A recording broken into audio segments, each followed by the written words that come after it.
Hey folks, it's Mike Silverman at Seattle Mini, and today we're going to talk about where you find the VIN for your car.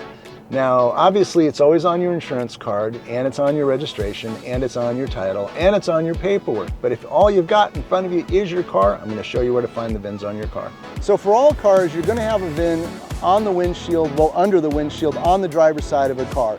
In a Mini, you'll always find it right over here, and in a 25 Countryman, it's right over by where the arm of the windshield wiper starts, and you'll see it right there through the window. And another place you're going to find it on your car is on the front strut tower on the right-hand side, at least here in the United States, and you can see it right there. And the third place you're going to find it is right behind your license plate. If we took this license plate off, there's a little placard right back here with the VIN for the car.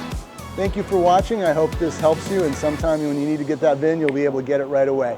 You can reach me for help buying your own Mini at 206-588-4216. That's 206-588-4216. Or, of course, contact your local Mini dealer.